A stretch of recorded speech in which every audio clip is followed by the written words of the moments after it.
It's Monday, the 31st of May, 2021. Welcome to the Fear and Greed Business Headlines, the business news you need in just 5 minutes. I'm Sean Aylmer. In today's headlines, the local share market hits a record close, with forecasts for more rises led by the big banks. Plus, the number of COVID-19 cases climbs to 40 with restrictions to remain in place in Victoria. Tabcorp in the middle of a bidding war with a $4 billion offer landing on Friday. And Australia considers taking China to the World Trade Organization over wine. Our lead story today, the Australian share market hit a new closing high on Friday, finishing at 7,180 points and beating its previous high on May 11. It still hasn't breached its intraday peak recorded in February last year, but that is now within reach, with market watchers lifting forecasts for the S&P/ASX 200 to close to 7,400 points. It's been a global trend. Last week, US shares rose 1.2%, Eurozone shares gained 1.1% and are nearing their 2000 tech boom high. Japanese shares rose almost 3% and Chinese shares rose 3.6%. The main reason for the rise this year on the local market has been the re-emergence of the big four banks. Commonwealth Bank on Friday closed above $100 a share for the first time. Over the past year, ANZ and Commonwealth are both up more than 50%, and Westpac and National Australia Bank are more than 40% higher. In 2021, the financial stocks have easily been the best performing. By contrast, the drag on the market this year has been the tech stocks, the same ones which surged during the pandemic. This week will determine the speed of increases in markets or otherwise. The Reserve Bank Board meets tomorrow and there'll be intense scrutiny on whether there's any change in language about bond buying or the outlook for the economy. And the official economic growth figures for the March quarter are due for release on Wednesday. Both pieces of data will provide direction for the share market and largely determine how quickly the market can hit a new all-time high. In overseas news, a US inflation measure jumped by its most since the 1990s last month, fueling concerns about price rises. Personal consumption expenditure rose 3.1% compared to a year earlier. It came as the White House released its full budget proposal for the next fiscal year, including more than $6 trillion in new spending, including safety nets for low and middle income earners and big spending on infrastructure. Former Federal Finance Minister Matthias Cormann, the Stephen Bradbury of world politics who managed to snare the top job at the OECD, starts work in Paris tomorrow. Taxation of corporates will be one of his first agenda items.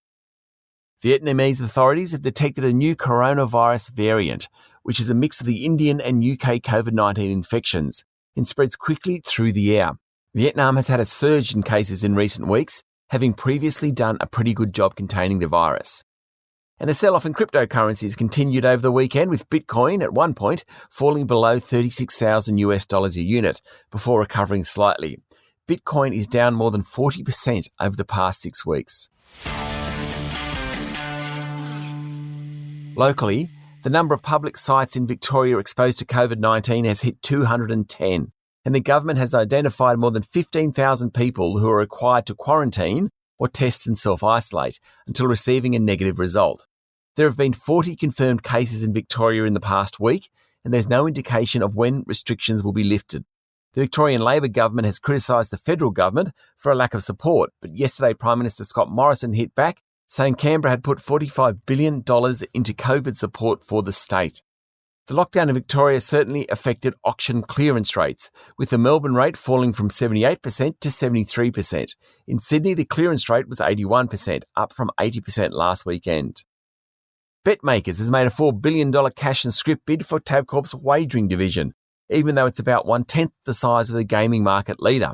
Under the proposal, shareholders in Tabcorp would receive $3 billion in BetMakers shares and the rest in cash. BetMakers is the third party at the table for Tabcorp. London-listed Entain and US private equity group Apollo Management have already made bids for parts of Tabcorp. Tabcorp's share price closed up 2.4% on Friday, and BetMakers fell nearly 16%. Federal Trade Minister Dan Tehan was a government representative fronting the media yesterday, and he said there was no timetable for border reopenings. He also said a final decision about whether to take China to the World Trade Organization over wine tariffs would be made shortly. We've already taken Beijing to the WTO over barley. Meanwhile, Prime Minister Scott Morrison arrived in New Zealand yesterday to visit Kiwi PM Jacinda Ardern. While the leaders will hold talks today, New Zealand yesterday said it will support Australia's trade dispute with China over barley. And private equity group KKR and online property player Domain Holdings made a $3.1 billion bid for electronic conveyancing group PEXA late last week. But over the weekend, the group's largest shareholder, Link, backed a board proposal to float the group, valuing it at around $3.3 billion. It will be the largest initial public offering of the year, and the floated group will rank about number 120 of the top 200. That's the Fear and Greed business headlines for today. Make sure you hit follow so you get it every morning. And if you'd like more detail and more stories, search for our longer daily podcast called Fear and Greed. We also release a daily interview. Today, we're taking a look at where to invest in the health sector. I'll be back later with the afternoon market report. I'm Sean Aylmer. Have a great day.